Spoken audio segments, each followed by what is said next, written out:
In November 2020, 12 tons of cocaine crossed the Atlantic, hidden under coconut soap and plaster adhesive.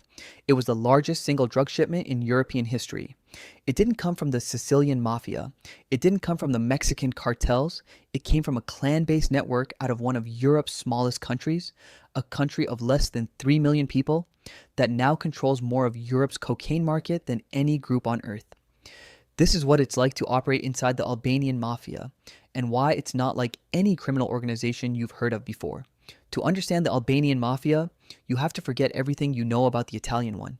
There's no godfather, no sit down, no commission of bosses voting on rules, no clearly drawn territory, no formal capo regime, no soldier earning his way to made man. Because the Albanian Mafia doesn't really have ranks, what it has instead is something older, and in many ways, more dangerous. It has clans, built on blood, held together by an oath. The story starts in 1991, Albania. After 45 years of one of the most isolated communist regimes on earth, collapses. The government falls. The economy disintegrates. Unemployment soars past 50%.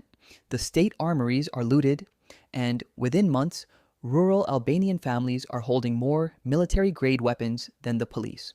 But what fills the vacuum isn't chaos. It's something the communist regime had spent decades trying to suppress. It's the Kanun. The Kanun is a medieval legal code, codified in the 15th century by an Albanian nobleman named Leke Dukagjini. For 500 years, it governed everything in Albanian Highland society. Family obligations, property rights, marriage, murder, revenge. And at the center of the Kanun is a concept that has no real translation in English. It's called Besa. Besa is sometimes translated as word of honor, but that's too weak. Besa is closer to a sacred bond. When an Albanian gives you their Besa, they are pledging their life to you. They will die before they betray you. They will die before they let you be betrayed. In Albanian tradition, breaking Besa is the worst thing a person can do. The Kanun is explicit on this. An offense to honor is never forgiven. When the Albanian Mafia emerged in the 1990s, it didn't have to invent its rules. The rules were already there, 500 years old, carved into the cultural DNA of every man growing up in the northern Albanian highlands. Besa is why, 3 decades later, law enforcement agencies across Europe still call the Albanian Mafia the impossible network to infiltrate. Because in every other criminal organization on earth, someone eventually talks. In this one, they don't. So if there are no ranks, what replaces them? The answer is roles, specializations, and the people who hold them change depending on the operation. At the top of every Albanian criminal network is the Krye, which simply means head. But the Krye isn't a boss in the Italian sense. The Krye doesn't give orders to a fixed chain of command. The Krye is the keeper of the Besa, the patriarch around whom a clan organizes, the man whose reputation guarantees that every deal made under his name will be honored. Below the Krye, you don't find lieutenants, you find specialists. The first specialization is the broker. The broker lives in Latin America, Colombia, Peru, Bolivia, Ecuador, Paraguay, Brazil, Venezuela. The broker's job is to build direct relationships with the cocaine producers, to negotiate price, to guarantee quality, and to organize the shipment out of South America. The second is the financier. The financier rarely leaves Europe. He arranges the money, he fronts the capital for the shipment, he handles the laundering once the product is sold. He is usually the wealthiest man in the network, and almost never the most visible. The third is the logistics specialist. He runs the ports, Antwerp, Rotterdam, Hamburg. He's the one who knows which dock worker will look the other way, which customs official has a daughter in private school he's struggling to pay for, which port security officer can be threatened, and which one can be bought. The fourth is the distributor. He owns territory in London or Berlin or Milan. He moves the product from the port to the street. He handles the dealers. He collects the cash. And the fifth, the one nobody talks about, is the enforcer. The man who arrives when Besa is broken. The man who reminds everyone what the Kanun actually means in practice. Each of these specialists may belong to a different clan. They cooperate for the operation. And when the operation ends, they go back to their own networks. This is why the Albanian Mafia is so hard to fight. A traditional organized crime group is like a pyramid. Cut off the top, and the structure collapses. Cut off the bottom, and the soldiers can be turned into informants. There are clear lines of command, clear roles to interrogate, clear weak points to exploit. The Albanian network has no pyramid. It has nodes. If you arrest the broker, another broker steps in. If you raid the financier, his Besa sworn cousin takes over the books. If you bust the port crew, the next shipment routes through a different port. European law enforcement has identified at least 15 major Albanian crime families operating internationally, and possibly far more. No one is sure of the real number. The structure resists being mapped. And almost no one inside the network ever talks, because if they do, and they survive, they will spend the rest of their lives, and their children's lives, living under the Kanun's blood feud rules. The cost of betraying Besa is not just death, it's the destruction of your family line. The Albanian Mafia makes its money in 5 main streams, but one of them has come to dominate everything: cocaine. In the early 2000s, the Albanian networks were considered junior partners of the Italian 'Ndrangheta, the Calabrian Mafia that had built the European cocaine pipeline through decades of investment in Latin America. The Albanians learned from them, worked under them, carried product for them, and then they replaced them. By 2020, the relationship had inverted, according to the Global Initiative Against Transnational Organized Crime. Albanian-speaking networks now control or decisively influence multiple nodes of Europe's cocaine market. Europol's 2024 assessment listed Albanians among the most represented nationalities in cocaine trafficking across the entire European Union. Between 2018 and 2020, 266 people arrested for cocaine trafficking in Europe were Albanian. That's more than any other nationality, more than Brazilians, more than Colombians. And 94% of Albanian criminal groups profiled in Europol studies had drug trafficking as their primary activity. By comparison, only 38% of German criminal groups and 30% of Turkish gangs were as specialized. The November 2020 Antwerp Shipment was the proof of concept. 12 tons of cocaine, hidden under coconut soap shipped from Paraguay, worth approximately 1 billion euros at wholesale European prices. The men behind it were Ervis Cella, an Albanian broker based in Latin America, and Frank Chopja, a financier based in Belgium. The shipment was tracked by European investigators through Sky ECC, an encrypted messaging app that criminals believed was unbreakable. It wasn't. When law enforcement cracked Sky ECC in 2021, the Cella Chopja messages became evidence in what Albanian prosecutors called the largest cocaine network they had ever uncovered. On the same day, Chopja confirmed the Antwerp shipment had cleared customs. He ordered Cella to dispatch another 20 to 30 tons. That's the scale these networks operate at. But cocaine isn't the only revenue stream. The second is heroin. Albania sits on the Balkan route, the historic pipeline that moved Afghan and Turkish heroin into Western Europe for 50 years. Albanian networks still distribute a substantial share of European heroin.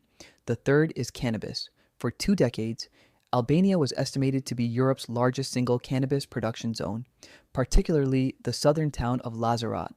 Albanian police raids and a 2023 legalization scheme for medical cannabis have changed the landscape, but the underground production capacity hasn't disappeared. The fourth is human trafficking. Albanian networks recruit women, primarily from Albania, Eastern Europe, and increasingly Latin America, under false promises of employment or marriage. The women are then forced into sexual exploitation across the European Union. This stream is smaller in revenue than cocaine, but its operational footprint is significant. The fifth is money laundering. This is where the Albanian Mafia operates least like a criminal organization and most like a multinational corporation. A July 2025 investigation by Italian prosecutors in Verona uncovered an Albanian network that had reinvested drug trafficking proceeds into Italian real estate. The investigators found a single building in Nogarole Rocca containing 30 rental units and another property valued at over 4 million euros. The owners had no visible, legitimate income. This is the modern Albanian Mafia: lawyers on retainer, offshore accountants, PR consultants, real estate portfolios across half a dozen countries. European law enforcement reports describe Albanian clans as operating like corporations, not like traditional criminal gangs. Investigators have noted that younger network members are increasingly being sent abroad for legitimate education, not to escape the criminal life, to optimize it. A trafficker with a finance degree is harder to catch than a trafficker without one. Italy is the spiritual home of Albanian organized crime in Europe. Most major Albanian traffickers operating today began their careers there in the 1990s and 2000s, working under 'Ndrangheta clans before establishing their own networks. The relationship between Albanian and Italian organized crime is now considered by Italian academics, including Professor Anna Sergi at the University of Bologna, to be one of partnership rather than subordination. In the United Kingdom, Albanian networks are estimated to control the majority of the London cocaine market. They moved into the UK in the early 2000s, initially as low-level dealers, and over 20 years displaced Turkish and Caribbean networks that had previously dominated. In Germany, the Osmani brothers, identified by the German Federal Intelligence Service as the most important organized crime figures in Hamburg, operate one of the largest heroin and cocaine distribution networks in Northern Europe. In Belgium and the Netherlands, Albanian networks control significant portions of the Antwerp and Rotterdam port operations. In Spain, they specialize in burglary rings and lower-level distribution. In France, French law enforcement has openly stated that Albanian networks operate a network very difficult to penetrate in many French cities. In the United States, the most famous Albanian American criminal organization was the Rudaj organization, which operated in New York between 1996 and 2004. The Rudaj group attempted to muscle into Italian American gambling rackets in Westchester County and the Bronx, and for a time succeeded. The FBI convicted the leadership in 2006. Australia, Israel, South Africa, wherever the Albanian diaspora has established legitimate communities, criminal networks have followed. What's remarkable is how little of this most people have heard about. The Italian Mafia has Hollywood films. The Mexican cartels have streaming series. The Russian Bratva is featured in dozens of video games. But the Albanian Mafia, despite controlling more of the European cocaine market than any of them, operates in deliberate obscurity. That isn't an accident. Albanian networks prefer symbolism over branding. They avoid flashy displays. They don't get tattooed like Russians. They don't dress like Italian-made men. They use the Albanian national symbol, the double-headed eagle on a red background, but only privately. They keep their faces out of public records. They keep their names out of the press. They have learned that the most dangerous criminal organization is the one you don't know exists. There is one thing that no one in the Albanian Mafia ever achieves: retirement. In the Italian system, a capo who becomes too old or too compromised can step back. He can move to a beach somewhere. He can become a consigliere, an advisor. His pension is informal but recognized. In the Albanian system, there is no graceful exit, because Besa doesn't end. When you swear Besa to a clan, you swear it for life. The oaths you take bind your children. The blood feuds you inherit can extend across generations. The Kanun is clear on this. The Kanun has never had a clause for retirement. The only ways out of the Albanian Mafia are death, imprisonment, or witness protection. Witness protection means breaking Besa. Breaking Besa means a death sentence, not just for the witness, but for his sons. The Kanun blood feud rules apply across borders, across decades, and across changes of identity. A man who breaks Besa in Tirana in 1995 can be killed by a relative of the offended clan in Brussels in 2025. This is why the Albanian Mafia has so few cooperating witnesses compared to other criminal organizations. This is why, when Italian or American prosecutors take down an Italian crime family, they can flip a soldier and unravel the structure. And when European prosecutors arrest an Albanian broker, they get a man who refuses to speak, and whose silence is more valuable to him than his freedom.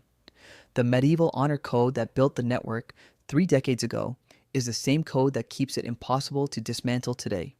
12 tons of cocaine, hidden under coconut soap, from Paraguay to Antwerp, from a country of less than 3 million people to the streets of every major European capital. The Albanian Mafia doesn't have ranks. It has clans bound by a 500-year-old oath. It has specialists who never meet each other. It has lawyers and accountants and real estate portfolios.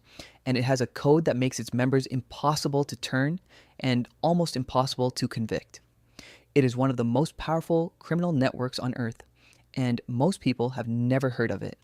That is exactly how it's designed. New videos every Tuesday and Friday at 7 p.m. South African Standard Time. Subscribe and turn on notifications. The money is the map.